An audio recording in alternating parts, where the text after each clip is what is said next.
eu procuro ser amigo, mas também mostrar que quem está ensinando sou eu. É o meu ponto de vista do karatê. Então, o karatê ele mexe muito com o ser humano, tanto na esfera, vamos dizer assim, mental, psicológica, né, quanto no físico.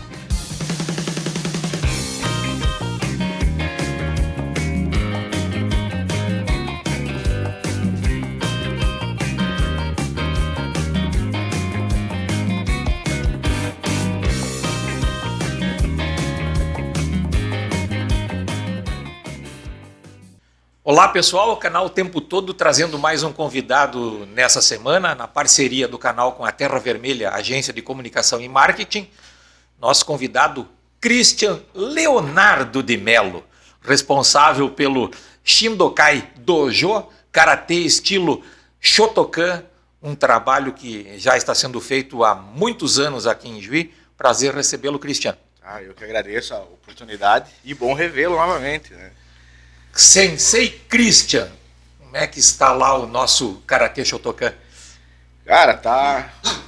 O Shindokai agora ele é um bebê aprendendo a caminhar, né? Faz 5 anos que ele tá aqui em Juí já, trouxe pra cá.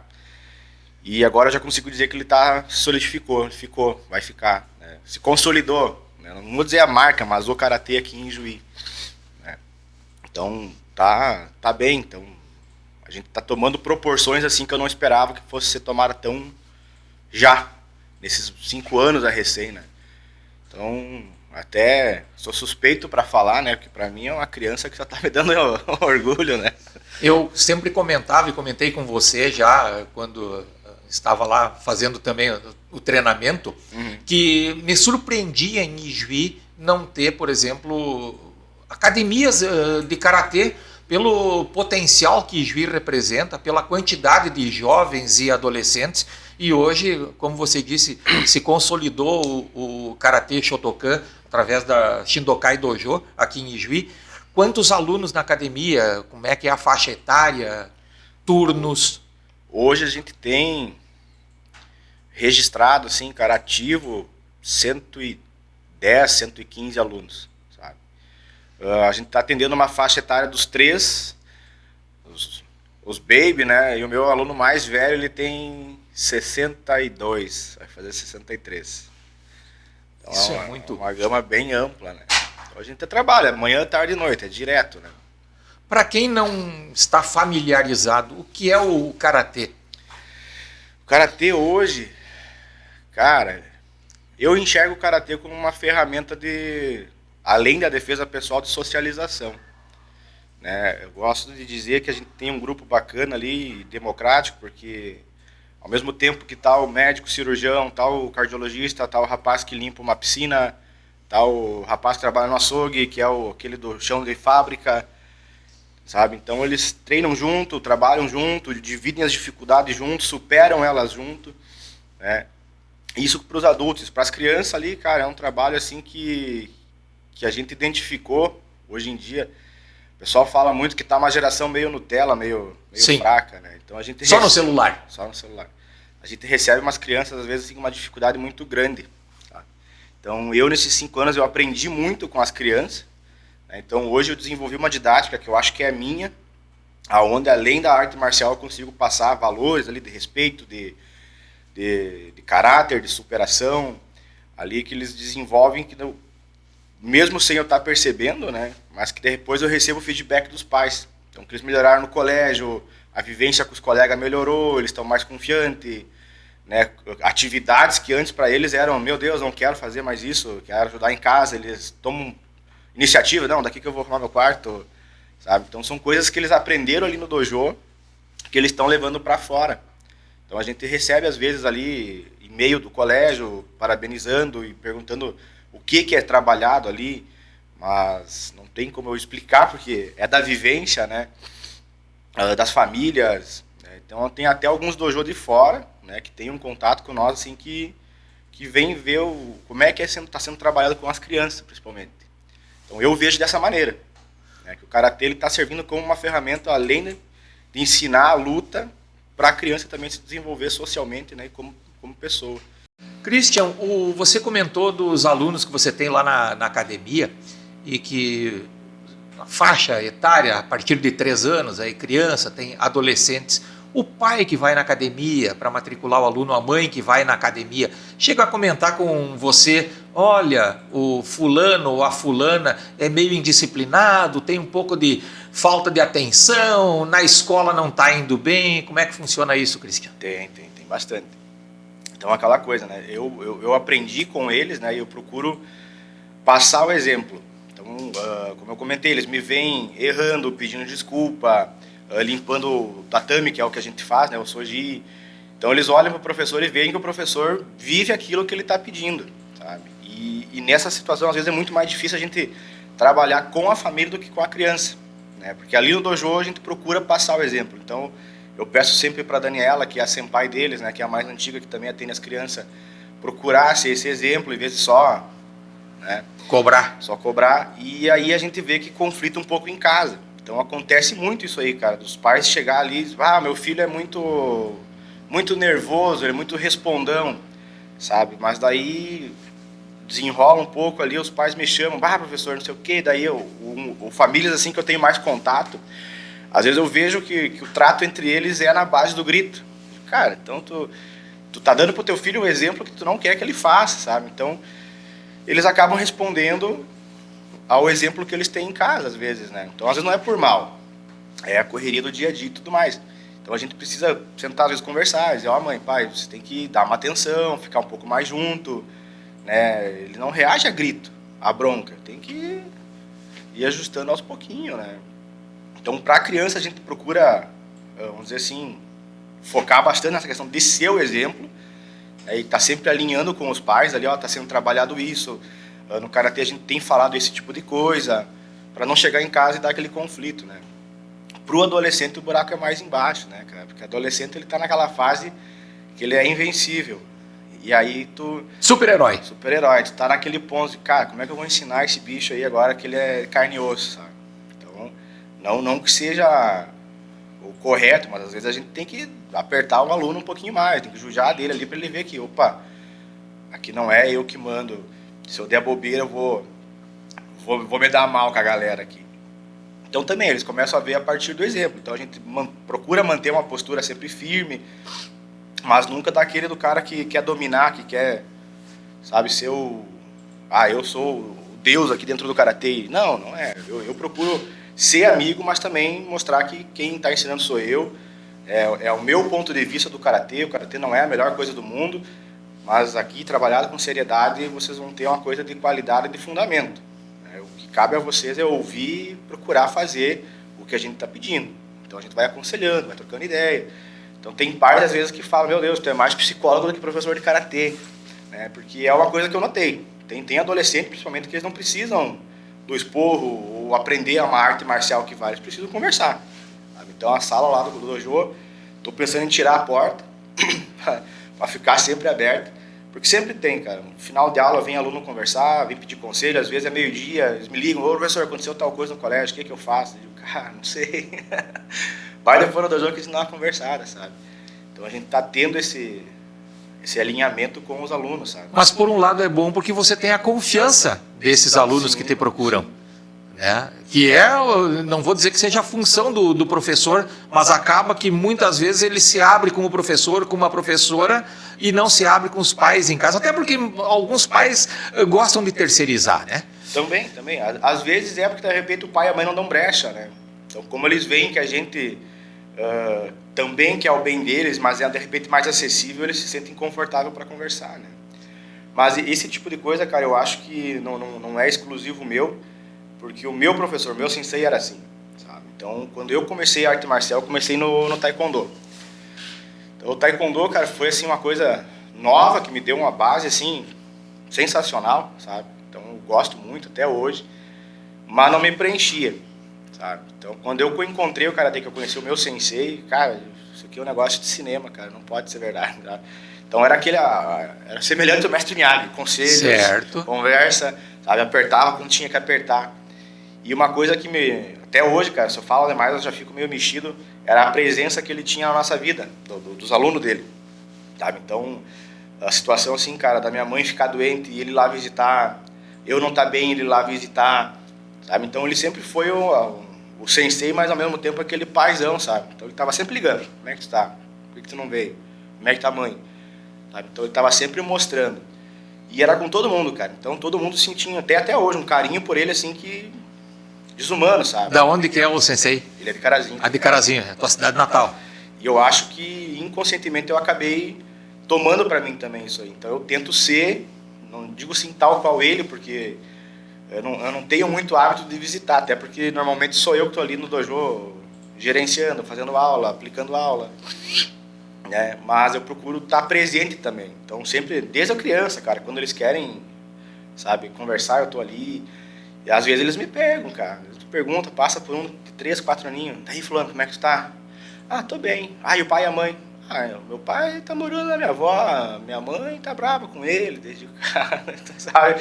Não, mas tá tudo certo, vai passar, vai, sabe? Então eles acabam, às vezes, falando umas coisas assim que tu, sabe, não espera. Traz pra dentro do dojo aquilo que vivencia em casa, né? E daí tu conversa, às vezes, com o pai, né, cara, ou com o vô da criança ali, que é, às vezes, os que levam, e eles, professor, tá complicado, tá ruim mesmo. Mas aí a gente pergunta, ele não fala nem pra psicóloga, daí, pois é, aqui ele achou pra falar, né? Então se nós puder dar uma mão, mas procurem conversar em casa, cara, porque ele tá enxergando a guerra ali. Sim. Sabe? Então eu tento trazer isso pra eles também, sabe? E eu acho que tá sendo bem positivo, cara. Assim, os pais vira e mexe estão me chamando, conversa com o fulano que tá quase reprovado. Tá muito maroto, foi suspenso. Vamos lá, vamos pegar esses caras aí. Você comentou que o taekwondo foi a arte marcial que trouxe a primeira vontade, enfim, esse deslumbre, vamos dizer assim. De que maneira você chegou no taekwondo? Foi por filme, por revista, enfim? Eu sou do final, eu sou de 89, né? Então eu peguei aquela geração que ainda passava Chuck Norris, Bruce Lee, né? Kamen Rider, essas coisas. Então eu cresci vendo aquilo ali. E a maioria é novela japonesa, né, cara? Então era falado muito em karatê. Van Damme. Van Damme, né? E Carazinho, cara. Carazinho é uma cidade pequena, ela deve ter hoje 70 mil habitantes. Mas o cerne dela não é o esporte, sabe? É a cultura gaúcha, é CTG, bocha, sabe? Então são coisas, e futebol. São coisas que eu nunca tive aptidão, sabe? Até tentei, mas não, a bola e eu não se acertamos, cara. E eu dançando piorou. E a mãe chegou num ponto, já tu tem que fazer alguma coisa. Que foi nessa fase da adolescência, né? Que eu queria tomar conta de tudo e tava respondendo, não, tu tem que achar um compromisso, tu vai fazer uma coisa. Eu quero fazer karatê, então. E tinha o karatê, porque o berço da nossa linhagem, do JK, aqui no estado, foi Carazinho. Mas já era o Sensei Tadeu que estava à frente lá, mas ele sempre foi aquele cara muito reservado, sabe? Então o dojo, ele era no subsolo de um colégio lá. Não tinha placa, não tinha nada. E o que estava muito em evidência na época ali era o taekwondo, que tinha na revista, tinha propaganda na TV. E a mãe, vou te levar num lugar ali. Daí me levou. Daí, cara, eu lembro até hoje, eu cheguei, a gente subiu as escadas. Aí veio o professor lá com o kimono. Kimono, karatê, né? Eu olhei na parede assim, Karate for Kids. Eu digo, karatê, isso aí. Então eu era novo, tinha 9, 10 anos ali. Então eu achei, não, é isso aqui. Vou fazer o que eu gosto. E comecei, então, com o tempo fui entendendo que não era karatê, que era o taekwondo, né? Que é o Sonan, que é aquela versão mais americana do taekwondo, mais karatê do que taekwondo. E adorei igual, né, cara? Então eu fui, me graduei, quase fui faixa preta. E fiquei dos 10 aos 17 ali, praticando taekwondo. E aí quando eu parei por conta de lesão, fiquei um período ali no limbo, não faço isso, não faço aquilo, comecei o jiu-jitsu, mas daí não deu muito certo. E aí que um colega meu falou, achei a academia do karatê, vamos lá. Eu disse, agora não sei se eu quero, né, já passou aquela... Não, mas tu vai gostar. Tá, então vamos, e eu sempre fui curioso. Aí eu lembro que eu fui, aí na primeira aula eu tomei um esporro do sensei lá, porque eu fui sem o kimono. Eu digo, cara, mas vai esse maluco já me mijando no primeiro dia, né, cara? Mas tu já não é nenhum iniciante, tu tinha que ter vindo pra fazer já, pra conhecer. Eu digo, tá. Aí ele, e daí, qual que é a tua ideia? Não, se o senhor me deixar fazer sem a roupa, eu faço, experimento, né? Aí gostei. Aí paguei 3 meses, cara. Já vou pagar esse negócio, vamos ver qual é que é. Sabe? Foi 3 meses assim, apanhando, cara, dia sim, dia não, dos colegas lá. Porque ele conversava, ele sabia da minha história no taekwondo, né? E eu tava com aquilo assim que já tinha 20 e pouquinhos. Já sou graduado, cara, não vou tomar sacola desses caras aí. E, cara, era outro entendimento, sabe? E daí era faixa roxa me pegando e faixa marrom me... Eu digo, cara, mas o que tem nesse karatê aqui que... Porque no início é muito parecido o taekwondo do karatê. Mas o que tem esses malucos aqui, cara, que eu faço aqui nunca vai. Eu mal e mal pego a orelha de um, já tô caindo no chão, né? E aquilo ali me encantou, cara. Eu digo, cara, os coloridos deles aí me dando um suador, né? E passou aqueles 3 meses, cara. Eu comecei no karatê logo depois de um exame de faixa, assim. E foi, deu 3, deu 4, deu 5. Aí deu 6 meses, ele, tu quer fazer exame? Eu falei, não sei, o senhor que tem que me dizer, né? Não, mas tu tá bem, assim, pra quem começou, faz, pô, vamos fazer o exame. Eu digo, vamos, daí, pá. Daí ali fiquei, né, cara? E quando eu vi, já tava amigo de todo mundo. E só que eu levei muito tempo pra perder o cacuete do taekwondo, né? Sim. Mas, cara, assim, foi um amor à primeira vista, sabe? Então hoje, até comento bastante no dojo, que se eu tivesse achado antes e começado antes, eu acho que a minha carreira como karateca tinha sido diferente. Porque daí no taekwondo eu tive tudo aquele período assim de competição, que tu dava um dedinho pra estar lutando, né? Isso. Então hoje eu acho que, assim, intimamente eu gostaria que tivesse sido no karatê. Eu acho que teria sido um pouco diferente. E quando é que você percebeu que ser professor de karatê seria o teu meio de vida, o teu meio de sustento? Onde é que acendeu a luzinha? Cara, na verdade eu não percebi, foi meio que uma consequência, né? Então o karatê ele mexe muito com o ser humano, tanto na esfera, vamos dizer assim, mental, psicológica, né, quanto no físico. Então eu vi assim que momentos do meu dia a dia ali, como eu estava te falando do problema da doença da mãe, e coisas minhas também, assim, que às vezes o que eu aprendia no dojo não, mas vamos lá que dá pra ajeitar, não vamos baixar a cabeça que é pior, sabe? E eu comecei a gostar daquele tipo de situação ali. Então, quando eu perdi a mãe ali, eu fiquei também aquele luto, aquela coisa escura, né? Saí por conta do karatê, né? Outro não pode parar, sabe? Deu, verdade, cara, é uma coisa que eu gosto tanto e a mãe gostava de me ver fazendo, não vou parar, vou voltar, e não parei mais. E aí eu sempre gostei muito e eu sempre fui muito enjoado, cara, no sentido de não querer fazer meia boca, sabe? Então, até isso foi o que formulou a minha didática para hoje. Então eu tava sempre perguntando, sabe? Tipo, o sensei não me respondeu, eu ia pro senpai, né? Como é que é esse negócio aí? Sabe? Então eu tava sempre curioso, né? Curso para curioso, sempre perguntando como é que faz tal coisa. Daí aquele kata, e daí? Tá, mas é só isso aí, sabe? Então, e eu comecei a gostar, cara. E aí aos pouquinhos o sensei, vai ali, mostra o kata lá pros brancos ali, pros amarelos. Tá bom, eu ia lá, fazia. Aí ele começava a ir dando corda, né? Hoje tu vai puxar o aquecimento. Eu vou pegar esses aqui que vão fazer exame, tu fica com os novos ali, passa o Kihon deles. Deixa pra mim.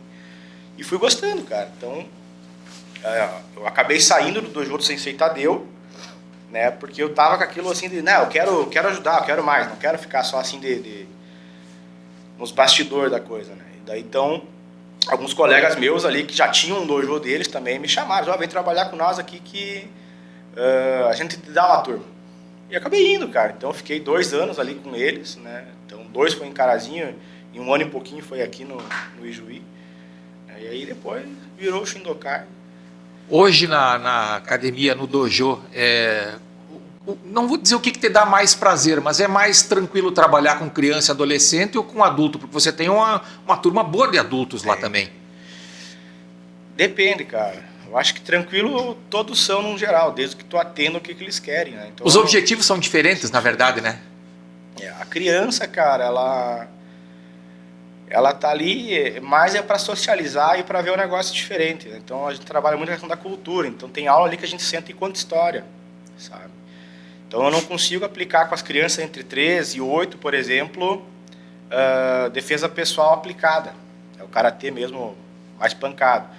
Então a gente dá para eles assim, base, né, o Kihon, o fundamento do karatê, o kata, né, e dá uma explanada assim no que é viável para a idade. Quase que um lúdico. Quase que é lúdico, na verdade, né? E a defesa pessoal, cara, eu tento ser o mais prático. Então, por exemplo, ontem a gente trabalhou um escape de uma pegada no braço, alguém que pega no pescoço, sabe, uma coisa assim. Para o adolescente já vamos dizer, eu posso pegar a mesma aula de aplicação de Ryan Shodan, do primeiro katazinho ali, mas aí eu consigo aprofundar um pouquinho mais, né? E o adolescente, por ele estar inteiro fisicamente, eles têm essa de se instigar, não, vou fazer mais Sim. agora. Então tu consegue trabalhar com eles ali um aquecimento mais pesado, para deixar o corpo bem, né? E aí trabalhar e tirar o karatê daquela casca de defesa e contra-ataque, defesa e contra-ataque. Então tu consegue trabalhar o que está escondido, que é uma projeção, é um estrangulamento, sabe? Aquilo ali para eles é ouro, né? E com o adulto, eu tento fazer a mesma coisa, só que daí dando aquela ajustada. Que nem eu falei, então eu tenho hoje ali cardiologista, tem cirurgião, tem massoterapeuta, fisioterapeuta, tem o Giovanni, que é policial, sabe? O outro lá que é do chão da fábrica, mas ninguém quer estar com o olho inchado, né? Tô com o dedo quebrado no outro dia. Então eu tento aplicar a mesma aula de defesa pessoal, mas de uma maneira um pouco mais segura. Então a gente trabalha bem o mais lúdico ainda. Então, nós vamos trabalhar a queda hoje. Vamos. Então, vamos trabalhar só o encaixe do quadril. 50 vezes se precisar. Encaixou, viu que o colega está levantando levinho do chão? Ah, sim. Agora vocês vão derrubar. Mas não joga, não solta. Leva com carinho até ali, né? Para não machucar. Aprender literalmente a técnica. A técnica. E assim vai, cara. Então, de faixa branca a azul, eu trabalho dessa maneira. Daí com marrom e preta, onde a gente consegue daí... Até porque daí eles querem a preta, né, cara? Então não tem como chegar na faixa preta só com o lúdico. Não. Então tem que botar um pouquinho de emoção na coisa ali, né? Então é uma aula daí depois, né? Daí ela é mista, é criança e adulto, mas todos já graduados e sabendo o que a gente vai fazer. Então é uma aula mais demorada, é 2 horas, 3 horas. Então é Kihon, Kata, Kumite. E aí, uma aula ali eu elejo. Hoje nós vamos pegar o Kata X e vamos destrinchar ele. Então vai ter queda, vai ter estrangulamento, sabe? Para eles verem como é o Karatê. Então, os três, assim, demandam coisas diferentes da gente, né? Então não tem como eu pegar uma aula de manhã para as crianças e terminar de noite com os adultos da mesma, né? Então eu procuro estar sempre ajustando para atender o que eles querem. Além de você, quantos mais são instrutores lá? Hoje, certificado, o sensei sou eu, né? Então, agora eu estou formando a Daniela, que foi minha primeira aluna. Ela já está nos últimos estágios da faixa marrom. Aí ela já vai poder fazer o curso para instrutor, mas ela já é monitora certificada. E a Daniela trabalha com a criançada, que eu reparei lá. Né? Eu entreguei os menores. Os menores, né? Aí tem o Giovanni, que também que se interessou e tá fazendo os cursos. E o Rafael, que é o doutor esse que é cubano, né? Que também está pendendo para esse lado. Mas o Rafael ele tem muito mais a ver de competição, porque ele foi campeão cubano de comitê. De karatê. Opa! Sabe? Então, para tirar não vou, porque eu não quero que ele tire, que ele perca, né? Sim. Mas ele fica muito dividido entre o ensinar, que ele gosta, mas o competir gosta mais ainda, claro. Sabe? E ainda mais cubano, que foi incutido na educação, né? Mas, cara, assim, foi um cara que veio que somou pro dojo ali, sabe? Então eu já tava com aquilo de, não, só vou fazer minhas aulas, dar minhas aulas, vou procurar aprender, porque eu sempre gostei muito de aprender. Então eu dou um dedo para fazer um curso, cara, com alguém diferente. Tanto é que hoje a gente já tá no quarto, na verdade, curso, aqui no Shindokai, promovido por nós. Então eu tento trazer esse sensei das antigas, 6º, 7º Dan, para trocar uma ideia com a gente, né? Mas enfim, o Rafael veio, cara, e injetou esse ânimo da competição. Então a gente conseguiu formular uma equipe boa, sabe? E isso melhorou para eles tanto na competição quanto no treino normal, porque daí a gente acaba tendo que lapidar mais a técnica, para procurar fazer o aluno ter um entendimento maior do que ele está fazendo ali, sabe? Para não ficar aquele negócio plástico. Então ele muda, sabe? Então, as tuas turmas são quantas aulas por semana normalmente? 3, 4 anos, que são os babies, eles têm uma vez por semana. 5, 6 e 7 anos tem 2. E de 8 anos em diante eles têm 3. E agora a gente está com o 4º dia, que é uma semana, por exemplo, essa semana agora, hoje, de faixa branca, faixa verde, tem aula de fundamento, só fundamento. Base, postura, esse tipo de coisa. E na próxima semana daí os graduados. Então a gente montou uma turma só para fundamento básico, sabe? Não tem nada, não tem comitê. A gente já fala, não traz luva, não traz nada, que hoje é só base, é só fundamento, só Kihon. Quem pesquisar no canal o tempo todo, não no YouTube, mas no canal que estão desativadas essas matérias que a gente fazia, foi feita uma matéria de troca de faixa na tua academia há algum tempo, questão de uns 2 anos, eu acredito. Nós fizemos essa matéria lá, muito interessante. A troca de faixa, ela se dá de quanto em quanto tempo aproximadamente? Os exames para troca? O nosso sistema, que é o que a gente herda da JKA, né, que é a matriz do Japão, cara, o sistema deles ela é semestral. Então o aluno pode trocar até 2 vezes no ano de faixa. Então, quando eles entram na faixa marrom, existe uma carência maior, então eles acabam ficando 3 anos, é o mínimo. Tá? Então, isso é o que está no papel. Mas, claro, vai também do aluno, né? Então, se eu ver assim que o aluno, em 6 meses, progrediu, bateu o que precisava, legal, vamos para a próxima. Mas se eu vejo assim que está meio balançando, não está legal, não teve entendimento ainda, fica de novo, fica mais um pouquinho. Sabe? Então dá para dizer assim, que eles fazem uma média de 1 exame por ano. Né? E esse exame você traz colegas teus de fora, inclusive, para certificar os alunos, né? É o único que vem é o meu sensei. Na verdade não é o Tadeu, né? O meu sensei é o sensei Tadeu. Hoje vem o meu responsável técnico, que é o sensei Alfredo, que é o presidente da comissão técnica, né?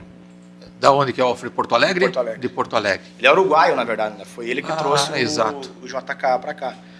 Então ele começou em Carazinho, aí depois ele levou a Shinkukan, que é a matriz mesmo, né, para Porto Alegre. Então, tua vinda a Ijuí se deu de que forma?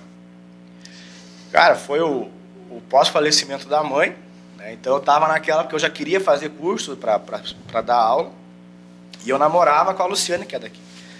Então ela falava, tá sozinho aí, eu também tô sozinho aqui, vem pra cá. Eu falei, não, deixa eu terminar aqui, pegar a faixa preta, fazer o curso. Aí eu vou e de repente eu monto uma turma aí. Tá, e ficamos naquela, né, cara? E aí ela meio que me deu ultimatos, tá? E aí, vamos ou não vamos? Eu falei, cara, daí tava naquela coisa, assim, o trabalho lá em Carazinho não tava legal. Por que essas mulheres fazem sempre isso com a gente? Não, mas foi positivo. Foi positivo essa aí. Tá bom. Eu já tava meio de mal com a vida lá, com o emprego. Boa, né, Rosana? Sabe, então... Eu digo, cara, eu não tenho nada aqui em Carazinho mais, eu vou ir mesmo, né? Então eu falei pra ela, digo, se me demitirem aí, eu vou ir pra aí. Cara, parece que era pra ser, porque na outra semana me mandaram embora, sabe? Eu digo, nega, me mandaram catar coquinho aí, vamos arrumar um caminhão e tô indo. Sério? Eu falei, sério. Então, e eu vim, cara, e daí então eu tava... Naquela época ali eu ajudava os guris lá de Carazinho, e aí eu vim, e eu tentei aqui em Juí, mas era início da pandemia ali, 2020, né? Entrar pelas escolas, por algum clube que é o que é em Carazinho, né? Carazinho, então, São Tadeu lá hoje é dentro de uma escola, que seria o Sagrado aqui, né?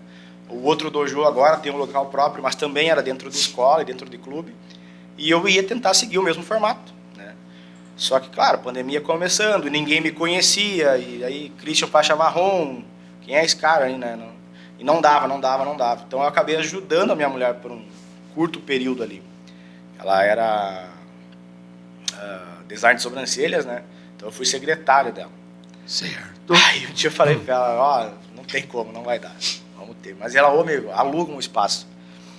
Mas eu digo, mas se não der certo, ela, vai dar certo, aluga um espaço. Sabe? Então ela injetou essa pilha positiva, né? Então, então vamos lá. Daí eu tinha umas coisas ali, tinha um carrinho, Corsinha mais antigo lá, vendi, tinha mais uma parcela do seguro-desemprego ali, peguei, comprei o material e alugamos a sala. E, cara, pra minha surpresa, deu certo. Né? Então eu fui assim meio com medo. Tua primeira sala acho que foi lá perto da Unijuí, não foi? Era perto da EFA. Isso, na esquina. Isso ali. aí. E, cara, daí botamos rodar um patrocinado lá e pensei, não vai dar nada, né, cara? E lotou, cara, deu muita gente chamando. Eu falei, vai dar certo o negócio, cara. E daí, fiz ali 2, 3 semanas de experimental, sabe? Daí eu marcava, o pessoal via lá no dojo, tava meio se estruturando ainda, tinha só o tatame, não tinha mais nada. Tava construindo ainda, na verdade, né? E aí, quando nós fomos começar em novembro, ali, era dia 13 de novembro, para ser o início, era para fechar tudo por conta da pandemia. Eu digo, zedou, agora, né? Era para ser 30 dias de fechamento, né? Eu digo, e agora deu ruim. Eu era muito negativo, na verdade. Já vai dar errado, vai. Melou. E ela, não, vamos esperar. Tá. E, cara, daí fechei, daí começamos daí dia 20, assim, e começamos já. A primeira turminha já tinha 8, sabe? Aí a segunda que entrou depois ali também tinha 10, 12 crianças, que era de tardinha. E comecei já com adulto ali, 10, 12 adultos, sabe? Então, quando eu vi que aquela galera veio ali para começar mesmo, eu disse, vai funcionar o negócio, cara. Vai engrenar. Dali em diante foi só sucesso, né? E hoje você está ali próximo à Cotripal, né? É Doutor Pestana o endereço, Pestana, né? Ali, 700. Bem na esquina ali do mercado da Cotripal, um ambiente bem amplo, muito bom de você frequentar. O pessoal fala bastante que tem cara de dojo, né? Então a gente traz os senseis de fora, né? Traz eles ali para visitar, eles falam, cara, isso aqui tem cara de dojo mesmo.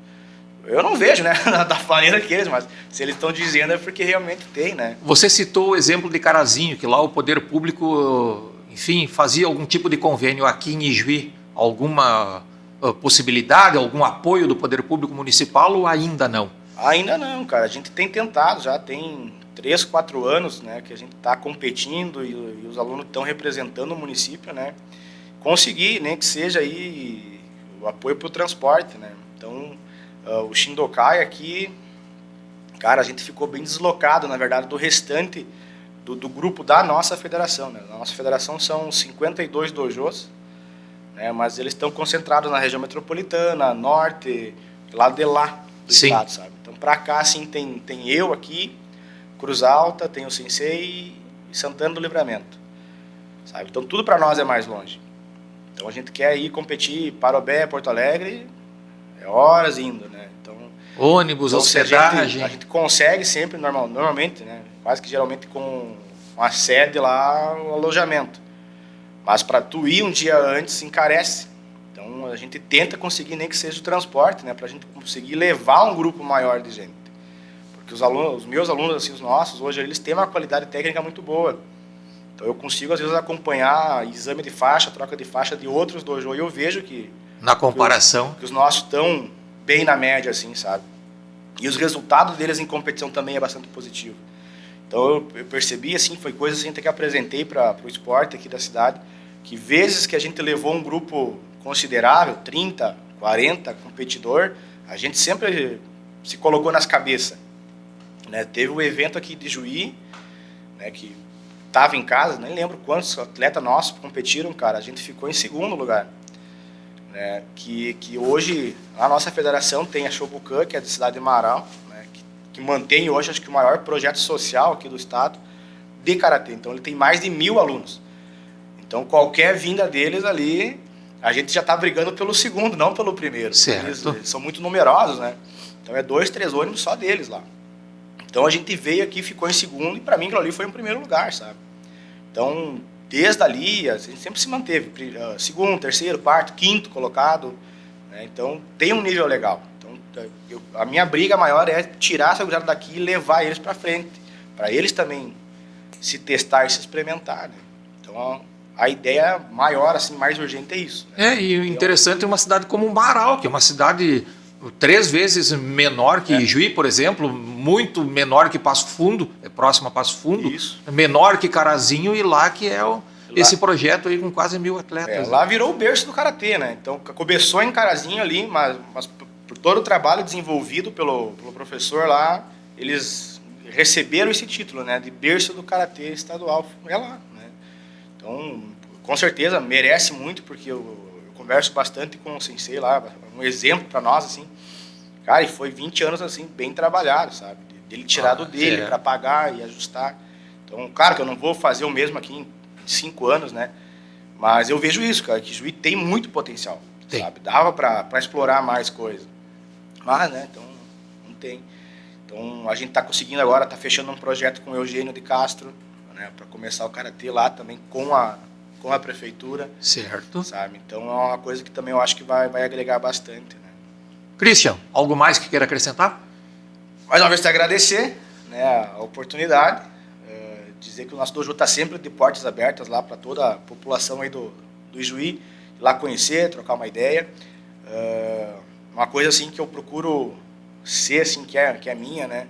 é uma pessoa cabeça aberta, então estou sempre convidando o pessoal do jiu-jitsu, de outras artes marciais, para vir conhecer e para trocar uma ideia, né? Então, eu procuro fazer um ambiente saudável lá no dojo, né? Então, tá aberto a todos que queiram realmente conhecer, que queiram, vamos dizer assim, que venham com o coração leve, né, para conhecer a coisa e tocar junto com nós lá. E te perguntar como é que tu vai fazer o teu retorno lá.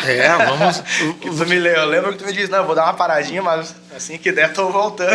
Nós temos que retornar. É falha minha ainda, né? Prazer te receber, Christian Leonardo de Mello, sensei do Shindokai Dojo, Karatê estilo Shotokan, o convidado dessa semana, um trabalho, já dá para dizer, consolidado aqui em Juí há mais de 5 anos.